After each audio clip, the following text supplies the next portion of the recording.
we are at the cast off point for the hat. As you see, it's not quite as long as the cowl.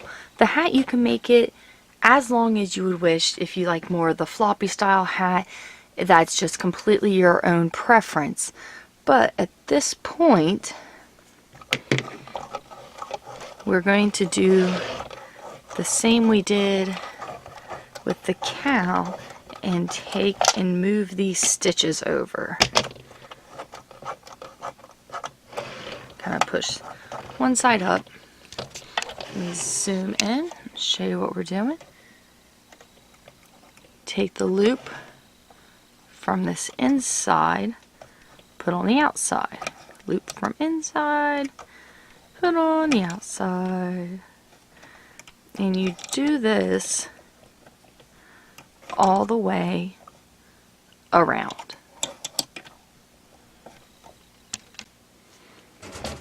All of the stitches are moved over, so all these pegs on this outer loom will have 2 loops on each one. This inner loom is completely empty. Now you got to choose which color yarn you want to finish the hat up in. Since I started with the rainbow, I'm going to finish up with the rainbow as well. So I just cut the black yarn just a few inches so I can work it in. Now at this point you can continue to use this loom tool if you want, or you can switch to a single needle tool. But what I'm going to do is, both strands are now coming from this single peg, and I am actually going to do just a flat stitch, which is basically we're going to run both these together until that strand runs out. We'll take these 2 loops on the bottom, take over the top. 2 loops on the bottom, take over the top. And let me get a normal loom tool and show you with it as well. Oh, sorry. Okay. A normal loom tool. Working yarn held across the peg, bottom loops taken over the top. And you do this, see the tail is getting shorter, that's good enough. As long as it's ran through at least like 3 pegs, that's enough. But go all the way around the loom, and you're actually going to do 3 rows of this flat stitch. Then we'll do the decreases. So just what we're doing right here, but this first round you will have 2 loops on the bottom that you're taking over the top. Your second one, you'll have 2 loops for just the first few here, just because of weaving that tail in, and then it will just go to 1. So do 3 rows all together. After your 3 rows, now we will start a decrease, and we're going to do 2 rows of decrease. But what we're going to do, sorry, I have a cat that is determined to eat my yarn right now. Let me zoom this in. Okay, here is my arrow. Count 3, 1, 2, 3, 4. Peg number 4, we take the stitch off, move to peg 3. You count 4 more, move the 1 over. So you'll have 3 with stitches, 1 without, 3 with, 1 without. And you're always moving it whichever direction you want to move it in is fine. Just do the same. Now I've got 1 more left. So 1, 2, 3, 4. And then put that on there. Then you go around, do 1 row of your flat stitch. Now some of these might be tight, so if they are, you just take 1 of the stitches off at a time. And these ones right here, you just go behind them and ignore them.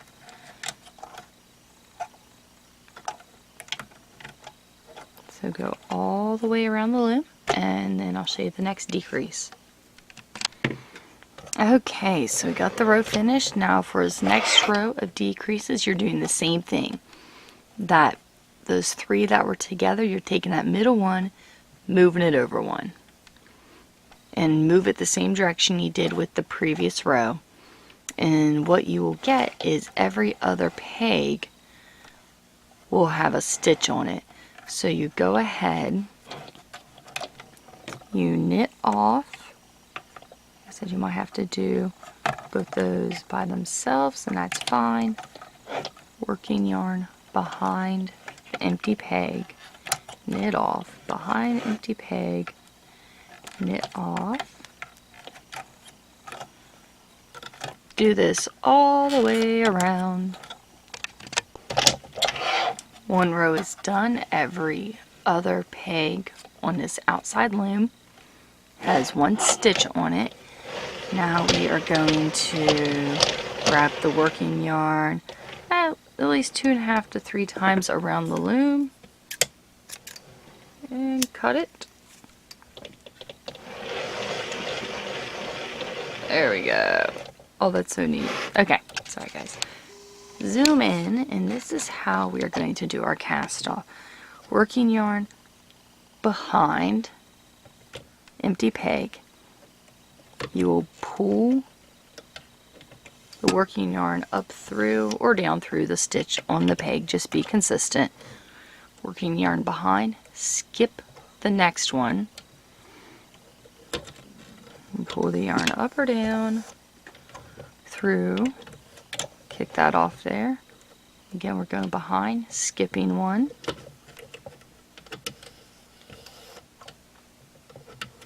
Take it off. Behind, skip one. Do this all the way around the loom. Went around once, so this is kind of what it's looking like. And ever you have 3 empty pegs, one with a stitch, 3 empty, one with a stitch. Now you see this right here was the last one I took off. So I can either pick up this one or skip and pick up that next one. Since there's one in between, I'll go ahead and pick up this one. Why not? Pick that up, pop it off. Now you're picking up all of the remaining stitches left on the loom and just popping them off. Figaro. My cat is pulling the yarn as I am doing this. Okay.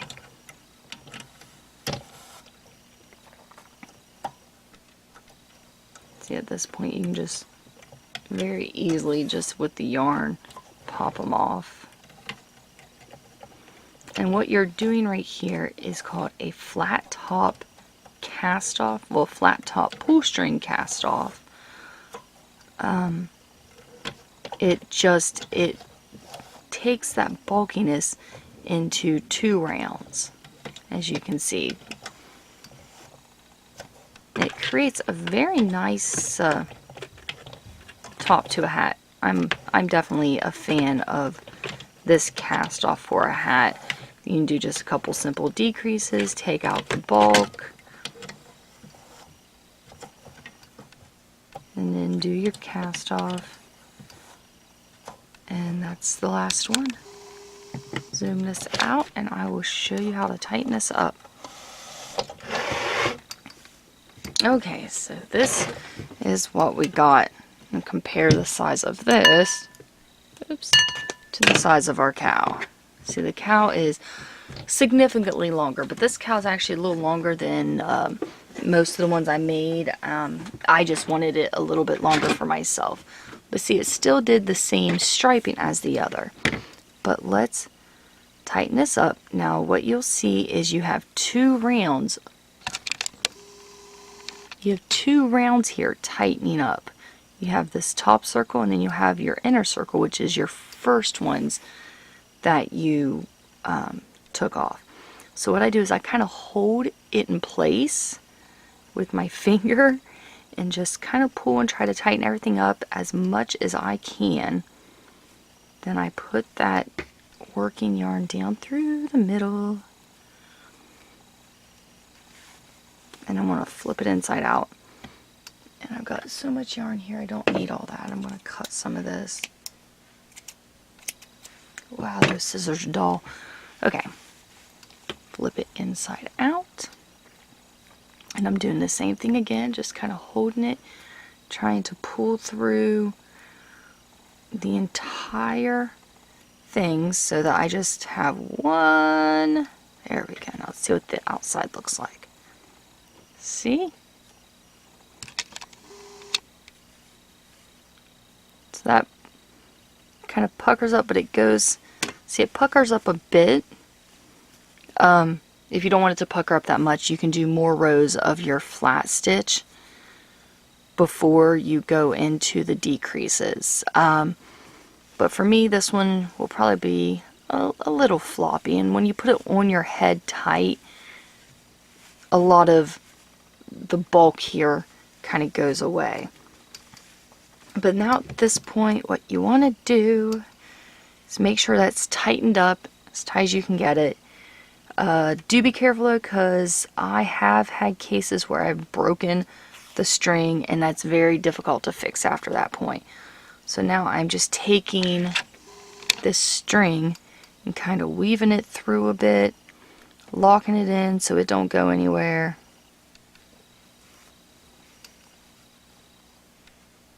I'm just picking up random stitches that aren't too far from each other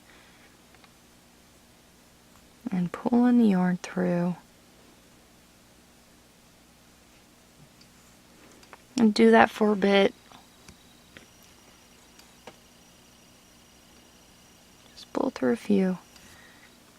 And one thing I like to do, which you don't have to do this, is I'll pull it through maybe one or two, and I'll make a loop, pull the tail through, kind of tighten that up a bit, and I'll make a little knot that keeps it from unraveling. But if you just weave it through,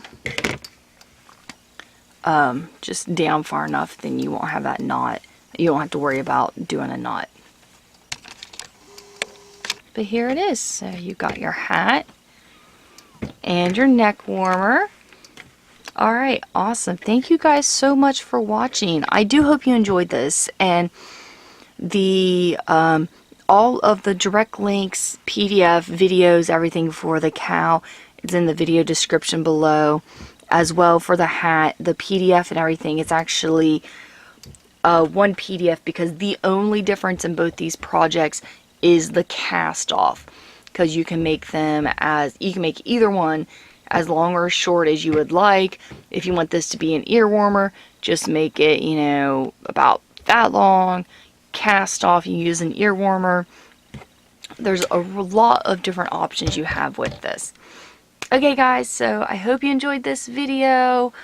Thank you so much for taking the time to watch, and hope you guys have a nice day and enjoy.